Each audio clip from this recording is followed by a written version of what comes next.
Hello विद्यार्थियों। तो कैसे हो आप? शुरू करते हैं आज प्रश्नावली 1.1 का तीसरा सवाल। देखो, लिखा गया है किसी परेड में 616 सदस्यों वाली एक सेना की टुकड़ी को 32 सदस्यों वाली आर्मी बैंड के पीछे मार्च करना है। दोनों समूहों को समान संख्या वाले स्तंभों में मार्च करना है। उन स्तंभ की अधिकतम संख्या क्या है जिसमें वे मार्च कर सकते हैं। तो यहाँ पर आपको समझना होगा कि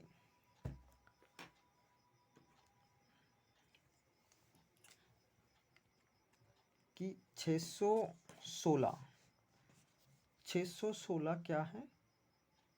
देखो,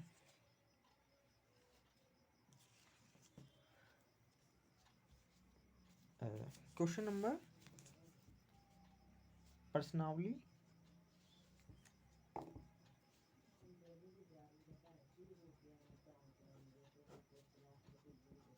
1.1 का क्वेश्चन नंबर है तीसरा। इसमें बोला गया है कि 616 सदस्य हैं, उनको 616 सदस्य हैं, इनको पीछे खड़ा करना है। 32 सदस्यों वाला एक बैंड है जिसमें 32 सदस्य हैं। उनके पीछे किस तरीके से खड़ा किया जाए कि उनमें जो है ना बराबर स्तंभ, जैसे कि ना ये यहाँ पे एक बैंड है ना, ऐसे करके है ना, इसमें 32 सदस्य है ना, इनके पीछे खड़ा करना है 600 सदस्यों को। तो बोला गया है कि इसको इसमें ना स्तंभों की अधिकतम संख्या क्या होगी, ऐसा बोला गया है ना। तो ये कितने स्तंभ बनेंगे, इनके 616 जो है ना सदस्य हैं, उनके कितने स्तंभ बनेंगे, ऐसा बोला गया है। देखो यहाँ पे, और दूसरी जो मेन चीज़ है क्वेश्चन में ही, इसमें आपको हिंट दे दी गई है कि देखो, दोनों समूहों को समान स्तंभों वाले स्तंभों में मार्च करना है। तो उन स्तंभों की अधिकतम संख्या, देखो यहाँ पे लिखा हुआ है अधिकतम संख्या क्या है, ऐसा बोला गया है। यानी कि अधिकतम यानी कि मैक्सिमम, हाईएस्ट, यानी कि क्या निकालना है आपको, HCF निकालना है ना। अधिकतम बोले तो HCF, हाईएस्ट कॉमन फैक्टर, है ना, महत्तम समापवर्ती, ये निकालना है। तो कैसे निकालते हैं, क्योंकि पहले तो दिया गया अपन को परेड में, है ना, परेड में, एक सेकंड देखो,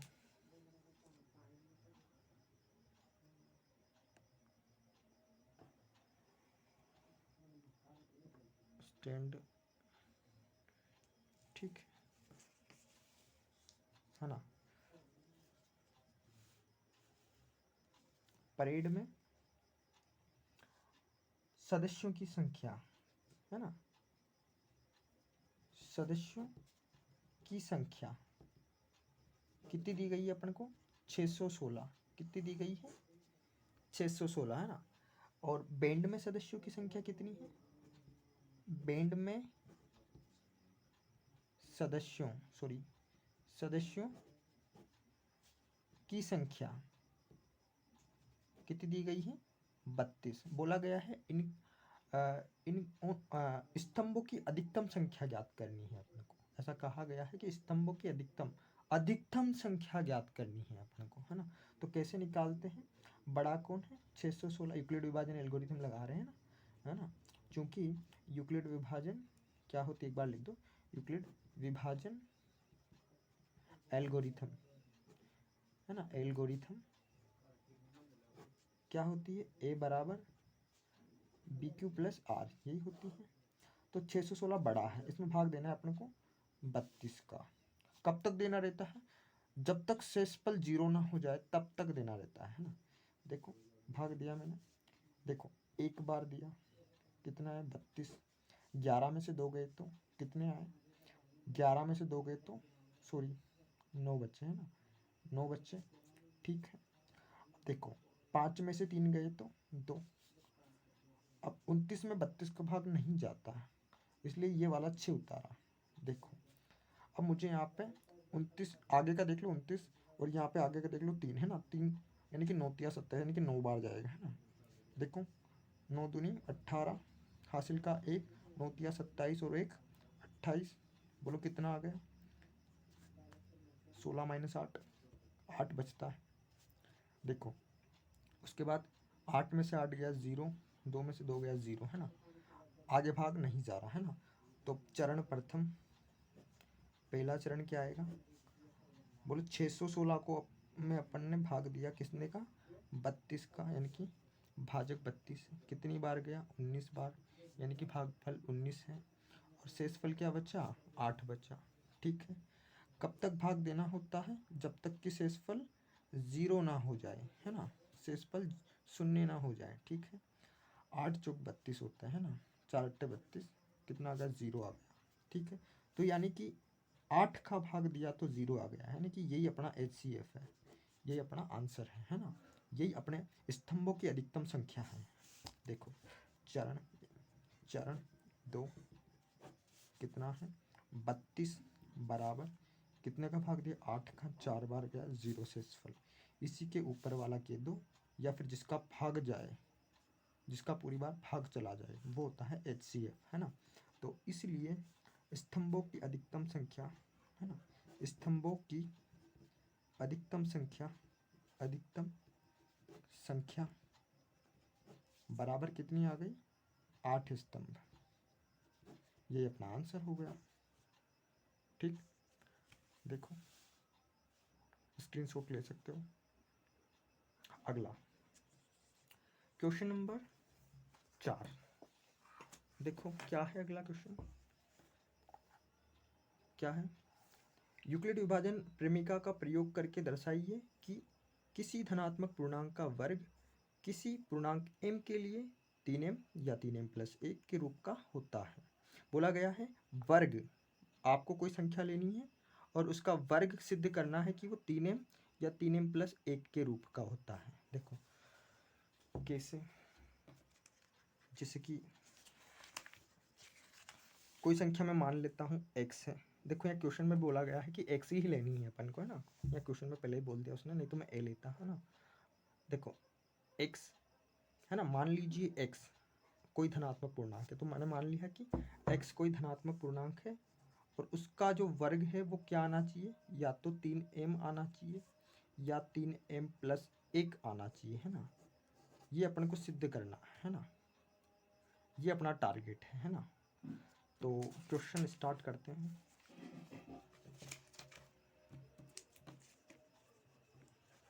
देखो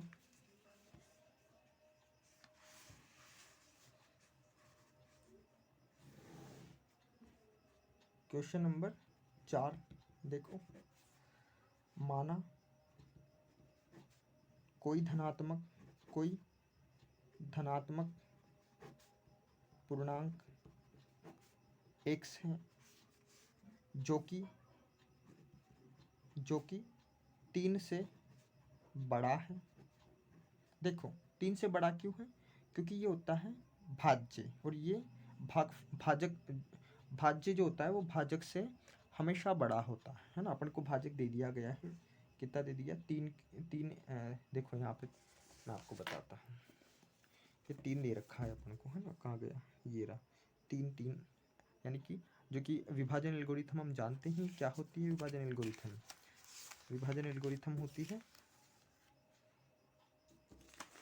विभाजन एल्गोरिथम होती है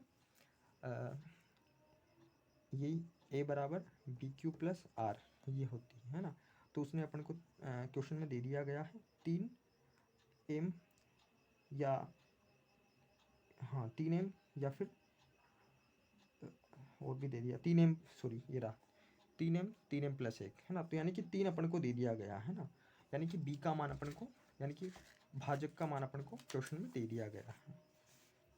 और हम जानते हैं कि जो भाज्य होता है वो बड़ा होता है किससे, भाजक से, है ना।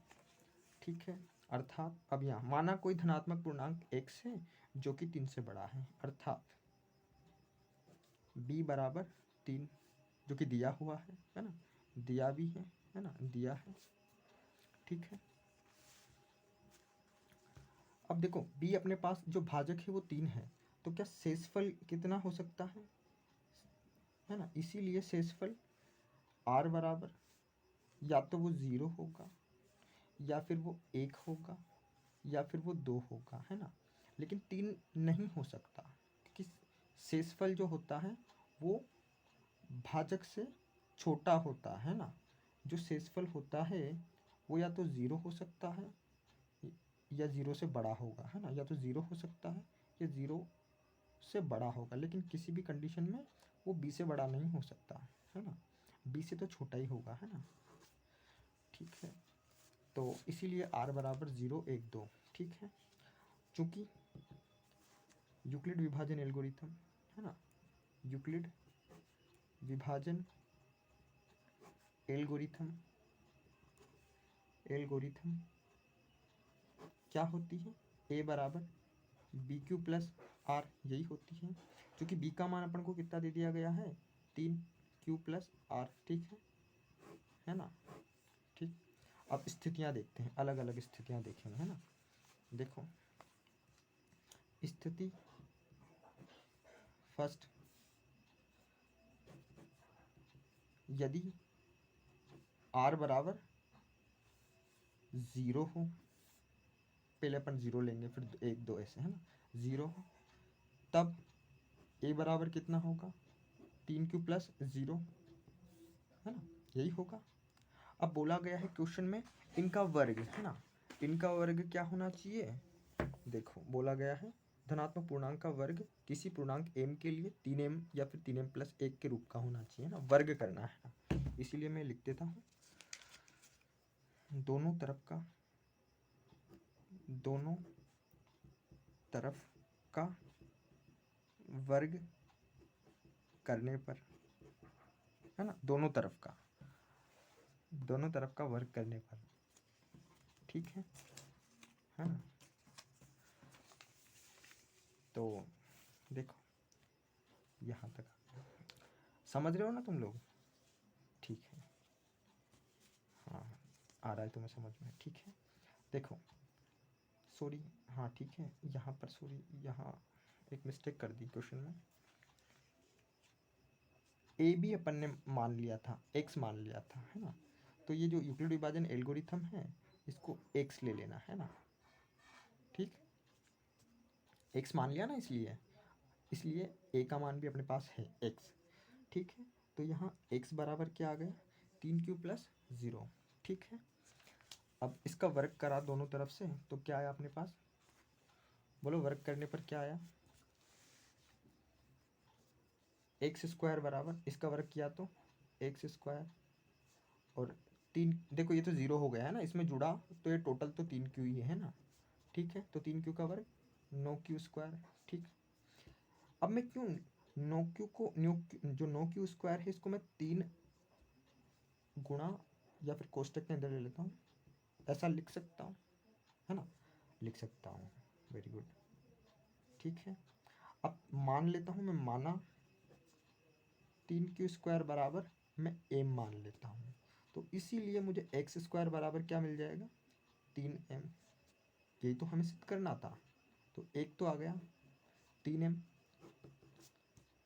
एक जो पहली स्थिति थी उसके लिए r बराबर 0 लेकर किया तो अपने पास एक्स स्क्वायर का मान 3m आ गया।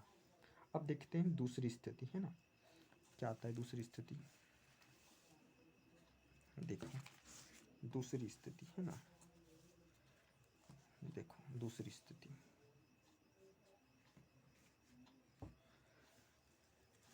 दूसरी स्थिति। ठीक है, स्थिति 2। ठीक है, देखो x बराबर 3q, सॉरी लिखा तो ही नहीं, यदि r बराबर 1 हो, है ना, तब की बात है ना, तब x बराबर क्या होगा, 3q प्लस 1, है ना, यही होगा। अब दोनों तरफ का वर्ग करने पर, है ना, दोनों तरफ का वर्ग करने पर। ठीक है, बोलो एक्स स्क्वायर बराबर क्या आ जाएगा, 3q प्लस 1, यही होगा, सॉरी इसका स्क्वायर होगा। ठीक, होल स्क्वायर खोल दो, कितना हो जाएगा 9, ये इससे खुलेगा क्योंकि क्या होता है a प्लस बी का होल स्क्वायर क्या होता है A square plus 2ab plus B square, यही होता है ना, इससे खुलेगा ये, है ना। देखो इसका मैंने स्क्वायर किया तो 9q स्क्वायर प्लस 2 सूत्र का 2 और a 3q और एक बी ये है यहाँ पे एक, तो b आ गया प्लस, सॉरी यहीं पे आ जाएगा 1 का स्क्वायर, ठीक है आ गया, है ना। तो देखो 9q स्क्वायर मैंने ऐसा ही लिखा प्लस 6q प्लस 1 का स्क्वायर 1 ही होता है ना, ठीक है।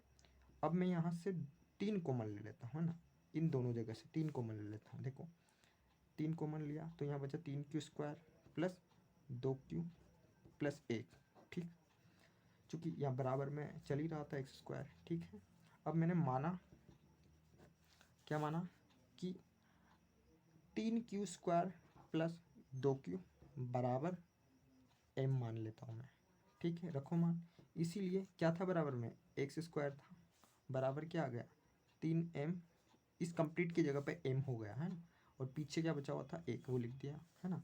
तो x square plus x square बराबर 3m प्लस 1 आ गया, समीकरण 2, ठीक। इसी प्रकार वापस से, है ना, अब इस r बराबर अपन ने 1 के लिए देखा, है ना, अब 2 के लिए देखेंगे ना।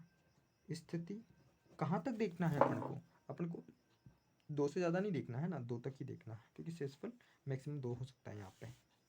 देखो तीसरी जो स्थिति होगी, यदि r बराबर 2 है ना, तब बोलो x बराबर क्या होगा 3q प्लस 2, यही होगा, है ना। दोनों तरफ का, वापस से दोनों तरफ का वर्ग करने पर, है ना, समझ रहे हो ना, ठीक है। एक्स स्क्वायर बराबर क्या हो जाएगा 3q प्लस 2 का होल स्क्वायर, ठीक है। होल स्क्वायर खोलो, कैसे खुलेगा ये एक सूत्र होता है वही वाला, a प्लस बी का होल स्क्वायर बराबर a square plus 2ab plus B square, ये सूत्र होता है, सॉरी, है ना, ये सूत्र होता है। खोलो इससे, बोलो 3 का, तो देखो 3 तिया 9 q स्क्वायर प्लस 2 सूत्र का a, और ये क्या था 2 था ये, ठीक है, ठीक है, प्लस 4, ठीक हो गया, खुल गया। देखो ये 9q स्क्वायर वैसा ही लिख दिया मैंने, और इनको गुणा करो, कितना आया 2 तिया 6, 6 दूनी 12 q प्लस 4, ठीक है। अब देखो क्या मैं इसको ऐसे लिख सकता हूँ, 9q स्क्वायर तो वैसा ही लिखा, 12q, इस 4 को मैं क्या 3 प्लस 1 लिख सकता हूँ, बिल्कुल लिख सकता हूँ, क्योंकि 3 प्लस 1 वापस से 4 हो जाएंगे। अब मैं इनसे 3 कॉमन ले लेता हूँ, है ना, क्योंकि मुझे सिद्ध क्या करना है 3m प्लस 1 लाना है मुझे, है ना, तो 3 मुझे चाहिए, है ना, पहले माइंड में है ना, क्योंकि 3m तो सिद्ध नहीं होगा, क्योंकि यहाँ पे कुछ आ रहा है ऐसे। देखो इधर फिगर, इधर देखो आप, तो 3 मैंने कॉमन लिया, है ना, 3q स्क्वायर प्लस 4 तिया 12q प्लस 1, ठीक, और पीछे क्या था 1 था, है ना। अब मैं इस कंप्लीट को क्या मान लूँगा m मान लूँगा, देखो कंप्लीट को m मान लेता हूँ मैं, देखो कंप्लीट को m मान लेता हूँ, देखो ठीक है, माना 3q square plus 4q plus 1 बराबर m, इसीलिए क्या चल रहा था बराबर में एक्स स्क्वायर चल रहा था, एक्स स्क्वायर बराबर 3m प्लस 1, ये अपने पास आ गया, और इसको समीकरण 3 दे दी, बस हो गया सिद्ध अपना। तो अतः समीकरण 1, 2 व 3 से स्पष्ट है कि, क्या स्पष्ट है, क्या सिद्ध करवा रहा था वो, जो कथन दे रखा था ना क्वेश्चन में, वही कथन, वही स्टेटमेंट, वही लिख देनी, वही बात लिख देनी अपन को, है ना। देखो कि किसी धनात्मक पूर्णांक का वर्ग किसी पूर्णांक m के लिए 3m प्लस 1 के रूप का होता है। ये बात लिखनी है अपन को बस, है ना। ये चीज़ सिद्ध हो चुकी है कि समीकरण 1 2 3 से स्पष्ट है कि मैं लिख देता हूँ पूरा। देखो, स्पष्ट है कि किसी धनात्मक पूर्णांक m के लिए 3m या 3m प्लस 1 के रूप का होता है, के रूप का होता है। बस ये बात अपनी सिद्ध हो गई, यही सिद्ध करवा रहा था। ठीक है, अगला question, question number 5। Question number 5, अगला क्वेश्चन बोला गया है, ये भी एकदम ऐसा ही क्वेश्चन है, बिल्कुल एकदम सेम क्वेश्चन है, वही ए या एक्स मान लेना, है ना। यूक्लिड विभाजन प्रेमिका का प्रयोग करके दर्शाइए कि किसी धनात्मक पूर्णांक का घन बोला गया है, पहले वर्ग बोला था, घन 9m प्लस 1 या 9m प्लस 8 के रूप का होता। सेम कॉन्सेप्ट है, जैसा चौथा किया था या फिर जैसा दूसरा किया गया था वैसा ही है क्वेश्चन, है ना। बस घन करना है ना। देखो कैसे होता है, देखो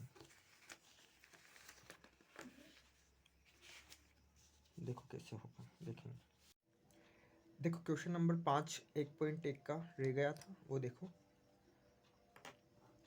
बोला गया है, यूक्लिड विभाजन प्रेमिका का प्रयोग करके दर्शाइए कि किसी धनात्मक पूर्णांक का घन 9m प्लस 1 या 9m प्लस 8 के रूप का होता है। ठीक है, क्वेश्चन नंबर 5 देखते हैं। तो सेम कॉन्सेप्ट जैसा कि मैंने क्वेश्चन नंबर 2 और क्वेश्चन नंबर 4 का बताया था वैसे ही होएगा, है ना। देखो मान लो क्वेश्चन नंबर 5 प्रश्नावली है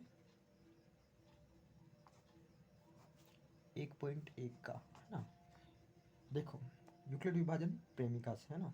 तो माना, पहले तो माना कोई धनात्मक पूर्णांक ए मान लो, है ना, ए है मान लिया, जो 9 से बड़ा है ना। 9 यहाँ पे भाजक है ना, भाज्य बड़ा होता है, बड़ा है, अर्थात b बराबर कितना दे दिया है, बोलो कितना दे दिया है, 9 दे दिया है ना। यानी कि शेषफल जो होगा, शेषफल वो r बराबर क्या होगा, 0 हो सकता है, 1 2 3 4 8, यानी कि 8 से बड़ा नहीं होगा, है ना। क्योंकि यूक्लिड विभाजन एल्गोरिथम क्या होती है ना, यूक्लिड विभाजन एल्गोरिथम या प्रमेय, है ना, एल्गोरिथम थम या फिर प्रेमिका, है ना, प्रमेयिका, है ना, क्या होती है, ए बराबर बी क्यू प्लस आर, यही होती है। क्योंकि ए बराबर बी का मान यहाँ पे 9 है दिया हुआ है, क्यू प्लस आर यहाँ से देखेंगे, है ना। तो स्थितियाँ देखेंगे, देखो स्थिति 1 क्या होगी, जब r बराबर 0 हो।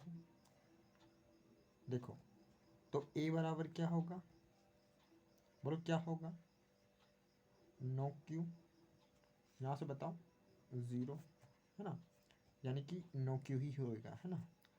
अब वर्ग घन करने पर, है ना, दोनों तरफ का घन करने पर, दोनों तरफ का घन करने पर, बोलो ए स्क्वायर बराबर क्या आ जाएगा। देखो ये 3 बार 9 आएगा, है ना, तो 3 बार आएगा ना, तो मैं ऐसा करता हूँ, इसको जो ऐसे लिख सकता हूँ मैं, और ये क्यू ये भी 3 बार है, ऐसे लिख सकता हूँ। तो क्यों ना मैं इसको ऐसे लिख दूँ, है ना। तब मैं मान लेता हूँ, माना इनको गुणा करो या मत करो, लेने दो, 9 और क्यू बराबर, इसको मैंने मान लिया ये m है ना। तब ए स्क्वायर बराबर क्या हो जाएगा, सॉरी, तब ए स्क्वायर बराबर क्या हो जाएगा, बोलो 9m हो जाएगा, हो जाएगा। यही तो सिद्ध करना था, आ गया समीकरण 1। ठीक है, इसी तरीके से और देखो स्थिति 2, है ना। क्योंकि अपन को सिद्ध करना है, एक तो नोएम सिद्ध करना है। घन क्या होता है, नोएम होता है। एक नोएम प्लस एक होता है, माइंड में रखा करो इसको। ये 3 चीज़ें सिद्ध करनी है, जो सिद्ध करना होता है उसको माइंड में रखा करो। ठीक है, देखो जब r बराबर 1 हो, देखो तब a बराबर कितना आ जाएगा, बोलो कितना आ जाएगा। a बराबर नो क्यू प्लस 1, है ना। अब घन करने पर दोनों तरफ का, है ना, दोनों तरफ का घन करने पर बोलो क्या आएगा। ए क्यूब बराबर क्या आया, बोलो नो क्यूब प्लस 1 का होल क्यूब। चूँकि एक सूत्र अपन को पता है, a प्लस बी का होल क्यूब बराबर क्या होता है, बोलो A cube plus 3ab plus B cube. गलत लिख दिया, है ना। ये होता है ए क्यूब प्लस 3ab कोष्टक a plus B plus B cube. ये सूत्र होता है, क्या होता है, ए क्यूब प्लस बी का होल क्यूब बराबर, है ना। ये सूत्र होता है ना। तो बस ये सूत्र यहाँ लगाएंगे तो कितना आ जाएगा, देखो ए क्यूब बराबर ये होएगा नो क्यूब का होल क्यूब प्लस इधर 3, ए की जगह पे क्या है, नो क्यूब, और बी की जगह पे 1 है, और फिर यहाँ पे नो क्यूब प्लस 1, है ना, इस कोष्टक में प्लस 1 का होल क्यूब। ठीक है, अब देखो ये यहाँ से मैं 1 नो तो बाहर ले लेता हूँ, है ना, और बाकी को मैं अंदर ही रख देता हूँ ना। देखो क्या मैं इसको सोल्व करूँगा तो देखो क्यूब, ठीक है, ऐसा ही है। ठीक है, देखो यहाँ 3 नो है ना, 3 नो की घात 3 है ना, तो 1 नो तो बाहर ले लिया, 9 नो 2 अंदर ले लिया, है ना। बाकी को ऐसा ही मैंने लिख दिया, है ना। एक को किसी से भी गुणा करो, कोई दिक्कत नहीं है, वो आ जाएगा नो क्यूब कोष्टक में नो क्यूब प्लस 1 प्लस ये 1 हो गया, है ना।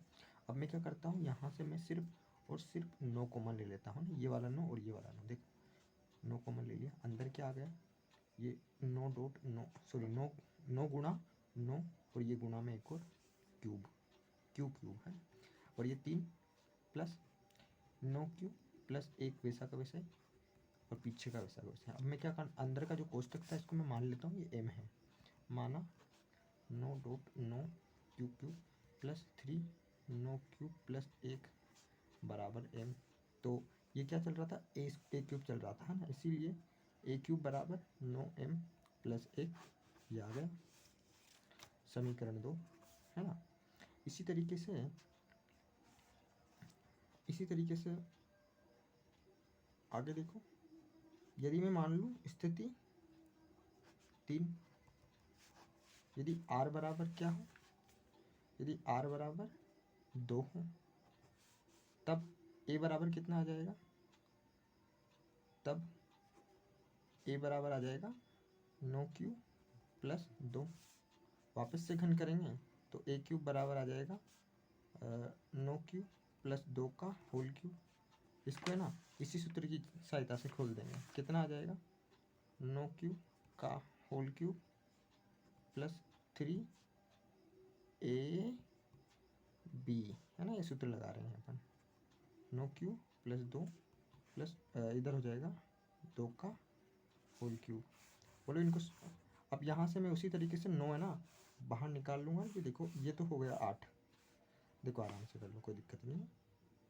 मैंने यहाँ से ना 9 कॉमन लिया और यहाँ से भी 9 कॉमन लिया, तो यहाँ तो है ना 9, ये सिर्फ 2 बार 9 बचा हुआ है और अंदर में क्यू बचा हुआ है, और ये 3 और ये 2 गुणा हुए तो 6, और ये 9 क्यू प्लस 2, और ये 2 की घात 8 है तो ये 8 हो गया, 2 की घात 3 है तो वो 8 हो गया, है ना।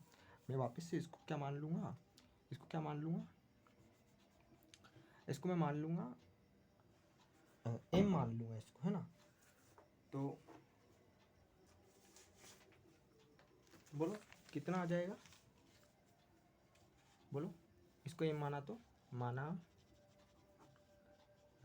9 डॉट 9, 9 गुणा 9 क्यूब प्लस 6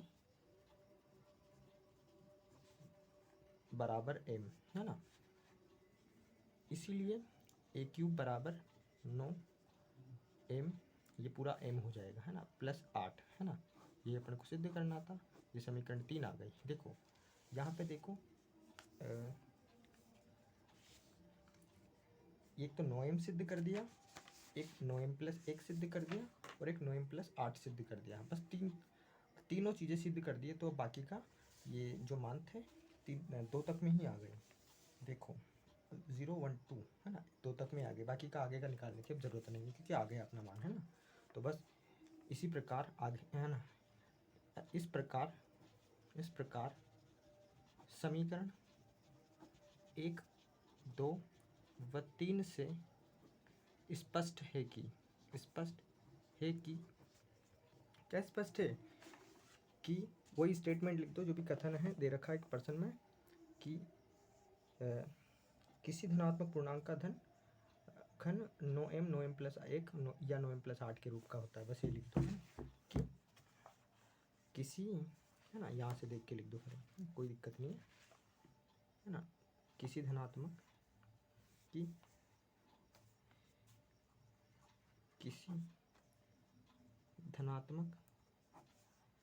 पूर्णांक का घन 9m प्लस 1 9m प्लस 8, है ना, या लिखा हुआ है ना, के रूप का होता है। इस तरीके से अपने ये क्वेश्चन का आंसर होगा, है ना। यही सिद्ध करना था, है ना। बस ये अपनी प्रश्नावली 1.1 कंप्लीट हो गई।